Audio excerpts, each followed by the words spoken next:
এইটা আসলে যতটুকু না বেশি সেলিব্রেশনের বিষয়, তার চাইতে বেশি তো অনেক দায়িত্ব, অনেক প্রস্তুতির বিষয়।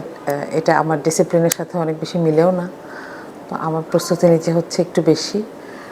এই কারণে আমার কাছে মনে হয় যে এইটা আমাকে দায়িত্বের কথাই বেশি মনে করায় দিচ্ছে, বেশি প্রস্তুতির কথা মনে করায় দিচ্ছে, সেলিব্রেশনের ফিলিংটা কম হচ্ছে। ছোটবেলা থেকে রাজনীতি সচেতন একটি পরিবারে বড় হয়েছে।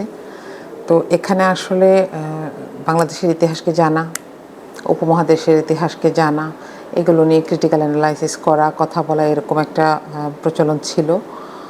তবে আনুষ্ঠানিকভাবে রাজনীতিতে আসি 2013-তে, কিন্তু কখনো এরকম আমরা কখনো কোথাও এরকম ডাক পাই নাই যে গিয়ে কথা বলতে পারবো মিডিয়াতে বা এরকম কোনো জায়গায়। তো সেটা হয়েছে 24শে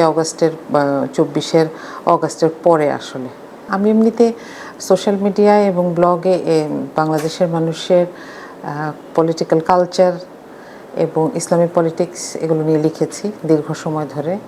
সেটা 2010 থেকে হতে পারে, যদি ভালো করে বলি।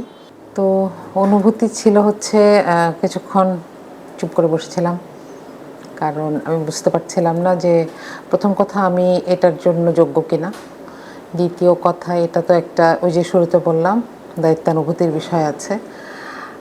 আর আমার আসলে একটা জব আছে, আমি এক ধরনের লাইফ লিড করতে অভ্যস্ত লম্বা সময় ধরে। তো এখন তো অনেক কিছু পরিবর্তনের মধ্যে দিয়ে যাচ্ছি, এত কিছু আগে বুঝিও নাই, কিন্তু যতটুকু বুঝছিলাম ততটুকুতেই একটা মোটামুটি ধাক্কা খাওয়ার মতন অবস্থা ছিল। আমার ছাত্রছাত্রীরা আসলে অনেক খুশি।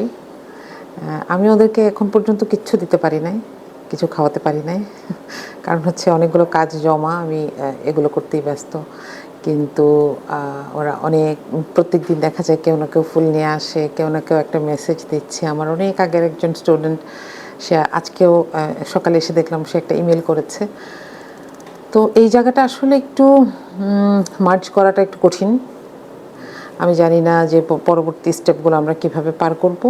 তবে একটা ব্যাপার হচ্ছে যে এখানে অনেক কিছু এক্সট্রাঅর্ডিনারি, কারণ এটার হয়তো এক্সাম্পল খুব বেশি নাই, যার কারণে আমি যে কারো থেকে দেখে একটা কিছু ফলো করছি এরা পারছি না। তো ওই যে নিয়ম তৈরি করে করে এগিয়ে যাওয়া, এরকম একটা জায়গায় আছি মনে হয়। আমি দীর্ঘদিন ধরে বাংলাদেশের এডুকেশন সিস্টেম এবং নারীর পজিশন, সমাজে নারীর অবস্থান, এটা নিয়ে কাজ করে আসছি। তো মোটামুটি এই দুটোই আমার ফিল্ড। আমার মনে হয় আমি এগুলোতে থাকতে চাই। আর অবশ্যই যদি কোনো সরকারি দায়িত্বে আমাকে দেওয়া হয়, সেটা আন্তরিকভাবে এবং সততার সাথে পালনের চেষ্টা করব। প্রত্যেকটা ইউনিভার্সিটিরই একজন আরেকজনের থেকে শেখার আছে, এরকম একটা হাব হওয়া দরকার, যেখানে প্রাইভেট ইউনিভার্সিটি, এমনকি পাবলিক ইউনিভার্সিটিও একজন আরেকজনের থেকে শেখা দরকার। সেটা হয়তো সরকারি ইউনিভার্সিটির মতন ওই যে ছাত্র সংসদের মতন নাও হতে পারে, কিন্তু একটা এক্সচেঞ্জের, ভিউ এক্সচেঞ্জের জায়গা থাকা দরকার। আমরা অবশ্যই এটা কিছুটা করি, একটা স্পোর্টস হয়, সেখানে অনেকগুলো ইউনিভার্সিটি অংশগ্রহণ করে, কিংবা ছোট ছোট ফেস্টিভ্যালে আমরা অন্য ইউনিভার্সিটিকে দাওয়াত দিই, এইটা একটা বিষয়। আরেকটা বিষয় হচ্ছে যে প্রাইভেট ইউনিভার্সিটির একটা, বিশেষ করে আমার মতন কিছু, আমি যে ডিপার্টমেন্টে পড়াচ্ছি, তাদের একটা বাধা থাকে হচ্ছে একটা অ্যাক্রিডিটেশন বা দেশীয় যে সর্বোচ্চ কাউন্সিল, যেটা ইঞ্জিনিয়ারদের মান, পড়াশোনার মান দেখাশোনা করে, সেখান থেকে সার্টিফিকেশনের একটা বিষয় থাকে।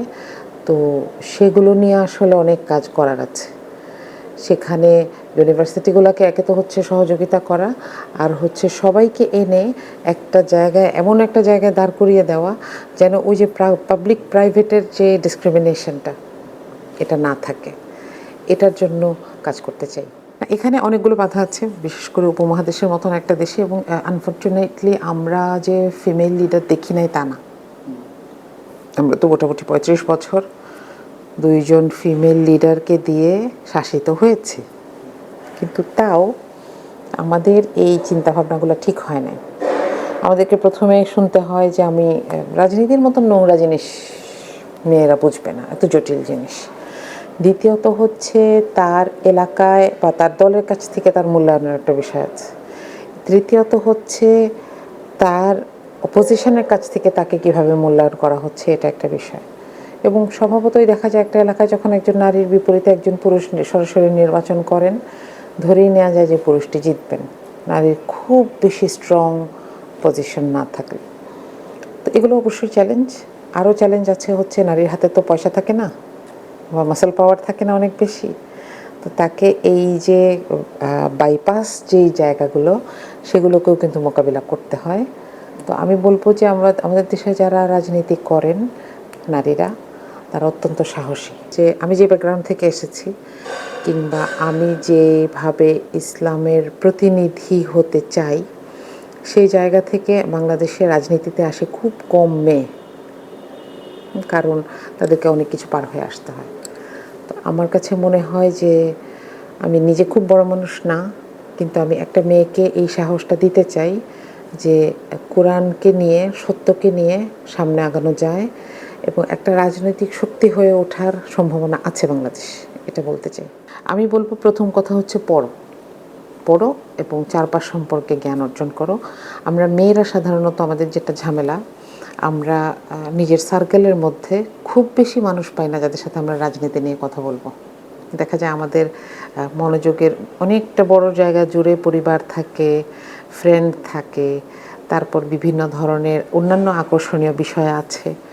তো সেক্ষেত্রে রাজনীতি কারো কারো কাছে একটু বোরিং একটা বিষয় হতে পারে, কিন্তু 24-এর পরে আসলে আমাদেরকে আমরা অন্তত আমার মনে হয় এইটুকু বুঝেছি যে এটাও আমাদের জন্য গুরুত্বপূর্ণ।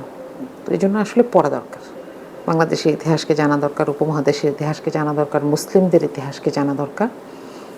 দ্বিতীয়ত হচ্ছে এই যে আমি পড়লাম, জানলাম, বলতে হবে, কথা বলা উচিত।